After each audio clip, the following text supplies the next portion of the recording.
नमस्कार दोस्तों, स्वागत है आप सभी का आपके अपने YouTube channel the final touch पे। दोस्तों उम्मीद करता हूँ आप सब काफ़ी अच्छे होंगे।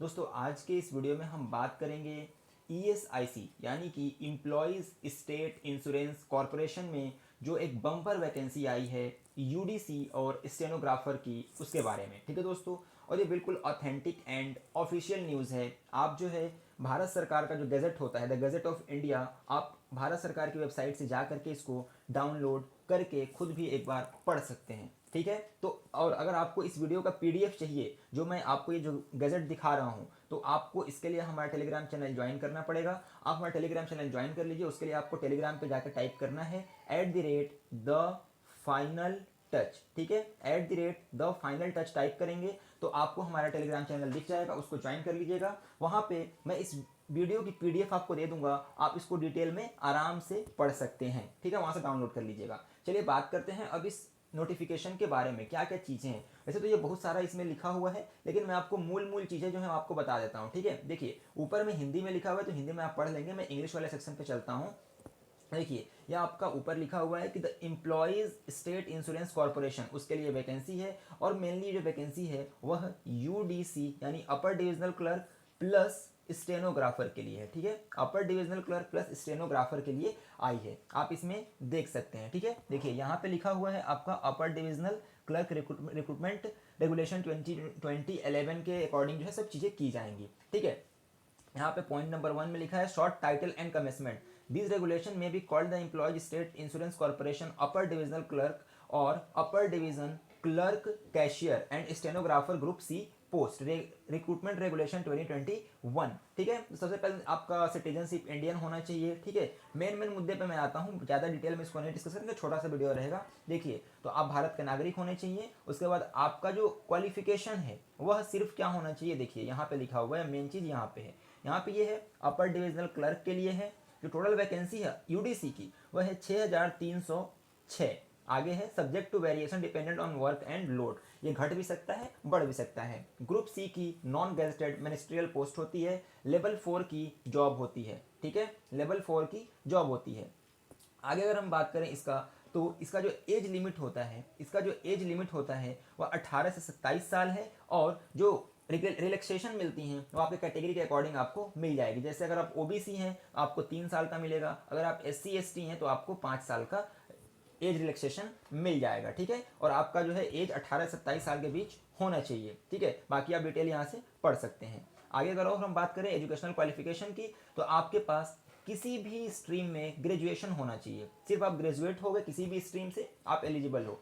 और आपको कंप्यूटर का वर्किंग नॉलेज होना चाहिए। ठीक है, उसका भी एक टेस्ट होगा इसमें। ठीक है, उसके बाद आगे जो है प्रोबेशन पीरियड कितना है, तो 2 ईयर फॉर डायरेक्ट रिक्रूटमेंट, यानी कि अगर आप मान लो कि आप ज्वाइन करते हो तो आपको 2 साल तक प्रोबेशन पीरियड कंप्लीट करना पड़ेगा इसमें। ठीक है, ये सब चीज़ें हो गई, बाकी डिटेल आप पढ़ सकते हैं। मेन जो मुद्दा था मैं आपको मेन चीज़ें आपको बता दे रहा हूँ। ठीक है, तो यहाँ पे हमने ये सब देख लिया। आगे अगर हम बढ़ें तो ये स्टेनोग्राफर का है। ठीक है, तो स्टेनोग्राफर में कुल कितने पद हैं, तो वह हैं 246। ठीक है, 246 हैं। ये भी group C non gazetted ministerial post है, लेवल 4 की जॉब है ये। ठीक है, इसके लिए आपको एज लिमिट 18 से 27 साल है, रिलैक्सेशन अकॉर्डिंग टू द जो रिजर्वेशन होता है उसके अकॉर्डिंग मिल जाएगा आपको। ठीक है, 12 पास और इक्विवेलेंट फ्रॉम रिकॉग्नाइज्ड बोर्ड और यूनिवर्सिटी, सिर्फ 12वीं पास भी अगर आप हैं तो आप इसके लिए एलिजिबल हो। हाँ, लेकिन स्टेनोग्राफी आपको आनी चाहिए, यानी कि स्किल टेस्ट किया जाएगा। ठीक है, यानी कि 10 वर्ड पर मिनट, सॉरी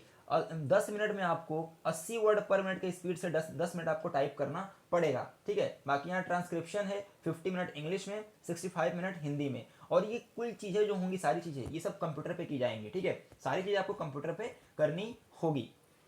आई थिंक आपको सब क्लियर हो गया होगा। तो मेन जो चीज़ें यही हैं, तो आप यहाँ से देख सकते हैं ये नोटिफिकेशन खत्म हो जाता है यहाँ पे।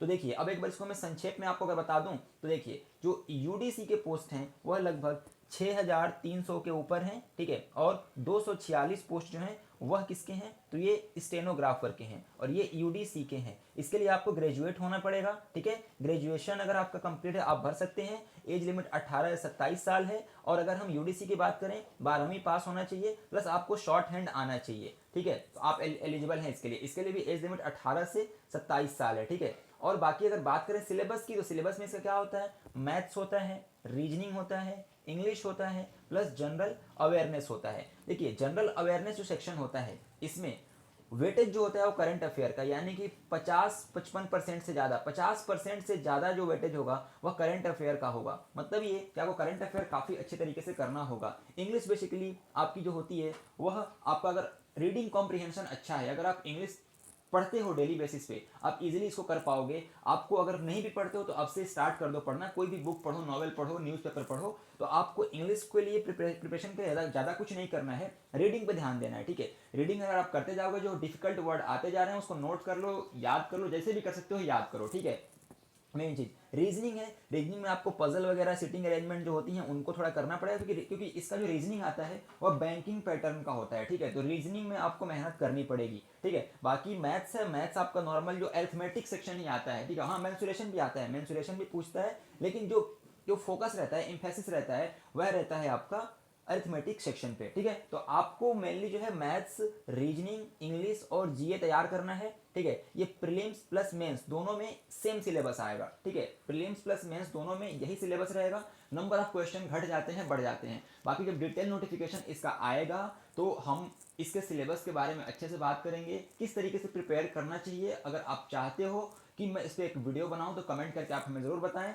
हम क्या करेंगे कि जो इंडिविजुअल सब्जेक्ट हैं आपका मैथ्स, रीजनिंग, जीए और इंग्लिश, ठीक है, इसके हर एक सब्जेक्ट के बारे में आपको डिटेल में बताएंगे और यहाँ चैनल पे भी आपको बहुत सारे वीडियोस प्रोवाइड कराएंगे। तो आप अगर चाहते हो कि हम वीडियो बनाएं तो आप कमेंट करके हमें ज़रूर बताएं, ठीक है दोस्तों। तो ये सारी इन्फॉर्मेशन थी ईएसआईसी रिक्रूटमेंट के अकॉर्डिंग, जो मेन चीज़ें थी हमने आपको बता दिया। अगर कुछ डाउट हो तो कमेंट करके आप हमें ज़रूर बता सकते हैं और हमारे टेलीग्राम चैनल जरूर ज्वाइन कीजिए। वहाँ पे आपको जो भी इंपॉर्टेंट नोटिफिकेशन और इन्फॉर्मेशन आपके एग्जाम के रिगार्डिंग होती हैं प्रोवाइड करा दी जाती हैं, ठीक है। चलिए मिलेंगे अगले वीडियो में, तब तक पढ़ते रहें, आगे बढ़ते रहें। जय हिंद।